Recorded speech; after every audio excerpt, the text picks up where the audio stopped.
Michigan lawmakers are headed home for the holidays tonight with no resolution to a political standoff in the lame duck session. The House adjourning after all the Republicans and a lone Democrat from Detroit once again refused to show up to take any action. 7 News Detroit reporter Randy Wimbley is in Lansing, where one of the key players is now speaking out.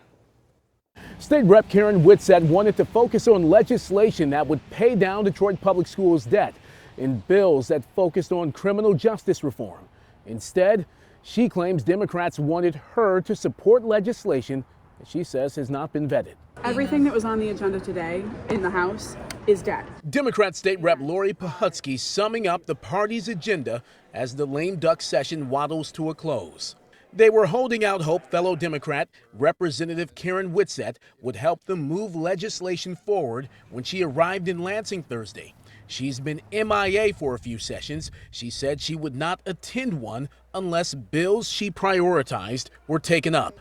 Thursday, alongside GOP Minority Leader Matt Hall, she explained why last-minute backroom deals to get her support and on board with the rest of the Democrats fell through. And I wanted all my colleagues to know, this wasn't me. This was not me. He would not negotiate, the Speaker would not negotiate in good faith. The truth of the matter is, where we had a moment for just moving the procedural things, like a sine die resolution, we had Republican colleagues, including the leader, the Speaker-elect, just obstruct the entire way.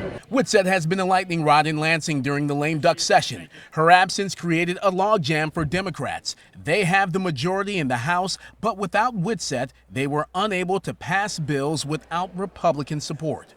House Speaker Joe Tate issued a call of the House directing Michigan House Sergeants at Arms to bring absent members, including Whitsett and the GOP who walked out last week, to the chamber on its final scheduled session day of the year. Moments later, Democrats adjourned until New Year's Eve without a quorum and without taking up any bills. I've got a DPS-CD issue that we can work on. What is that? The Public Safety Trust. There are so many things that are being held up by folks just not being. And I want enough people here so that we can vote on some things that may not come around for another decade or so. House Minority Leader Matt Hall is vowing to work with Whitsett and Democrats on some of those issues when Republicans take control of the House in 2025. She's been a champion for this Public Safety Trust Fund that Mayor Duggan has been championing alongside her. You know, we're going to work with her to get that done. In Lansing, Randy Wimbley, 7 News Detroit. They work for the people. Hopefully it will get resolved soon. Yeah, a lot of stakeholders in this, and they're still hoping that there will be some resolution. Absolutely.